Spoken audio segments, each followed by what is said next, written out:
Thank you, Mr. Speaker. 3 years ago, Sarah Everard was walking home when she was abducted and murdered by a serving police officer who should have been trusted to keep her safe.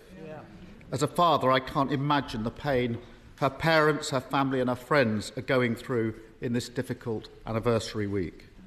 Lady Angelina's report exposes the appalling failure in police vetting and in misconduct processes. And I'm very troubled by its conclusion that there is, and I'm going to quote it, nothing to stop another Cousins operating in plain sight. How can that be the case 3 years on from this horrendous crime?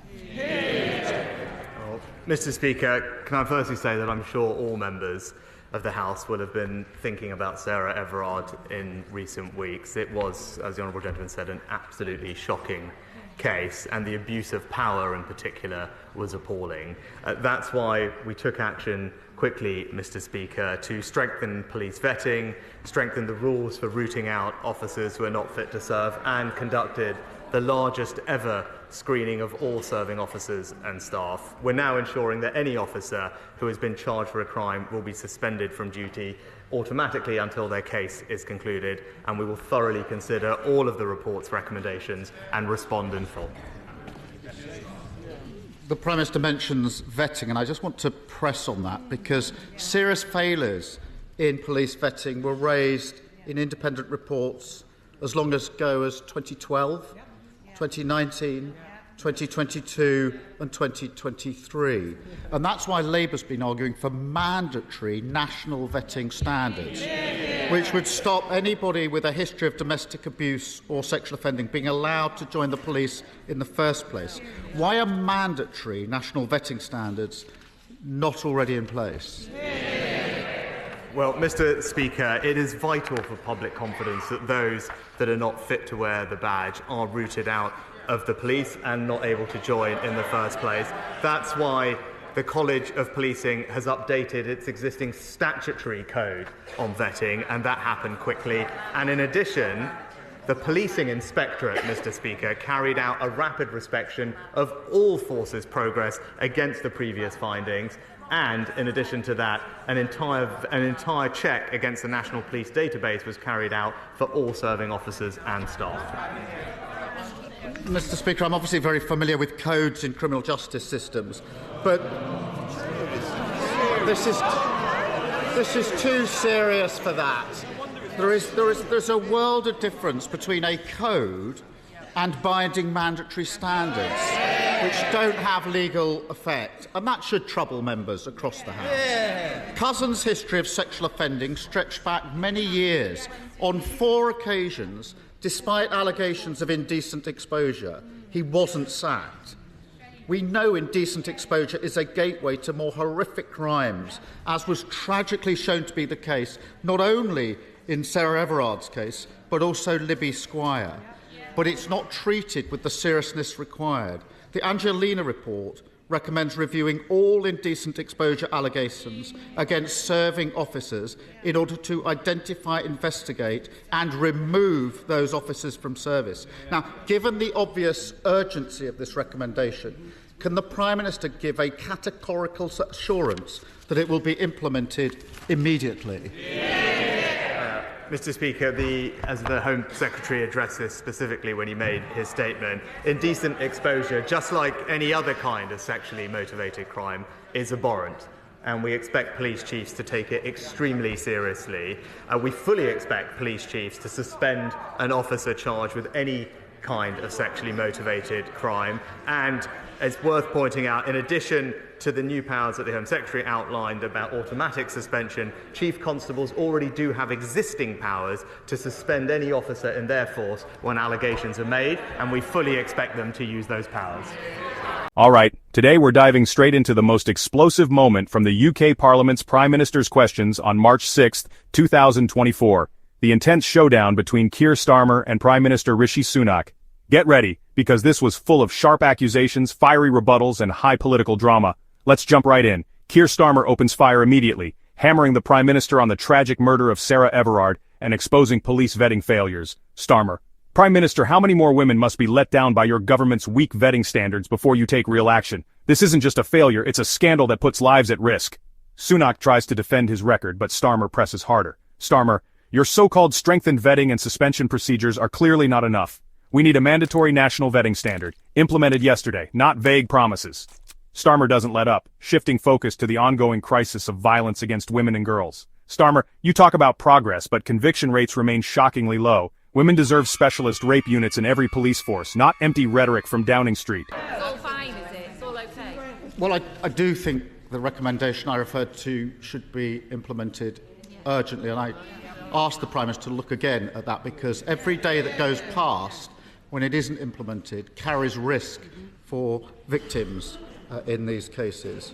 Sarah Everard's murder should, of course, been a watershed moment on policing reform, on the criminal justice system, on violence against women and girls.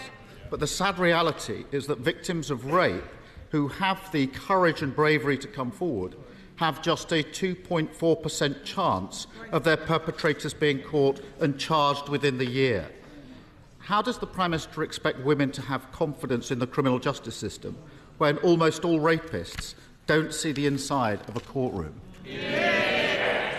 Mr. Speaker, as we acknowledged a couple of years ago, of course we need to do more to improve rape outcomes in the criminal justice system. And the plan, the Rape Action Review Plan, is showing considerable progress, Mr. Speaker. We've already increased the average sentences for rape by a third since Labour were last in office, Mr. Speaker. By the way, using a power that the Labour Party voted against in this House. And thanks to our action plan, we've seen police referrals double, charges double, and last year there was a 50% increase in rape convictions, and now rapists will serve every single day of their sentence behind bars. And the honourable gentleman did raise his time at the Crown Prosecution Service, but he hasn't acknowledged that under his tenure, rape convictions actually dropped. Well, the Prime Minister knows that is going to be fact-checked. He also knows I support tough sentences. I really do think that the victims of violence against women and girls deserve better than this nonsense from the Prime Minister. It needs to be taken seriously. It's not games, Prime Minister. We all want more victims to come forward, but we have to be honest. Unless things change, the criminal justice system will continue to fail them. That's why we're committed to introducing specialist rape and sexual offences teams in every force to give victims specialist support and confidence that their experience will be investigated properly. When will the Prime Minister commit to doing the same? Mr. Speaker, we've already implemented a Rape Action Review Plan. He says we're taking this seriously. Here are the things that we have done, Mr. Speaker. We have ended the appalling digital strip search that victims had to go through with their mobile phones. We've ensured that there's better use of pre-recorded cross-examination. We've rolled out Operation Sorteria with incredible success across all national police forces, and we have increased significantly the number of independent sexual domestic violence and abuse advisors to up to 1,000, and there is more specialist training in all police forces for these prosecutions. That is a plan that we've already put in place. It's a plan that is working to ensure that we can keep women and girls in our country safe. Mr. Speaker, the problem is the rosy picture the Prime Minister tries to paint of the current criminal justice system is completely at odds with the confidence many women currently have in it. And with the publication of the Angelina report, the country deserves to know that we're doing all we can to make our country safe for women. That starts with what should be the most basic task, creating a safe workplace here in Westminster. And at the moment, as everyone in this House knows, we are failing in that endeavour, and we all have a duty to change this. So when will he make time for the vote on banning from Parliament MPs who face allegations of sex offences? Prime Minister.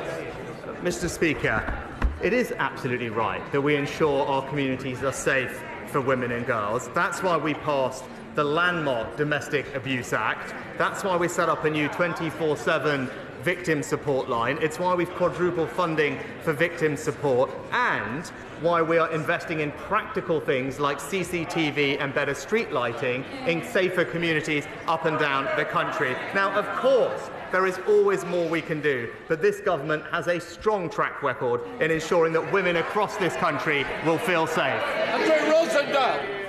Sunak responds with stats on increased referrals and prosecutions, but Starmer cuts him off. Starmer, numbers don't mean justice if victims are still being failed. Your government needs to act now, not just talk. Starmer then slams the government over safety concerns inside Parliament itself. Starmer, how can you expect the public to trust this Parliament when MPs facing sex offence allegations still walk free? The people demand a vote to ban these MPs. Will you support that or hide behind bureaucracy? Sunak pushes back, emphasizing government initiatives. Sunak, we're committed to improving community safety through legislation and funding. But we must respect due process. Starmer fires back. Starmer, due process shouldn't be a shield for silence and inaction. This government's priorities are all wrong. Starmer closes his attack with a broad charge. Starmer, your government has had years to get this right, but women are still unsafe, trust in the police is eroding, and justice is nowhere to be seen. When will you put people before politics? Sunak responds defensively, but Starmer's words hang heavy in the chamber, a clear challenge to the PM's leadership on these critical issues. If you want more breakdowns of these political battles and what they really mean, hit that subscribe button now. Don't miss out on the inside scoop from Westminster. That was the fierce face-off between Keir Starmer and Rishi Sunak, a clash that showed just how high the stakes are on issues of safety, justice, and trust in government. Stay tuned for more updates and deep dives from the heart of UK politics.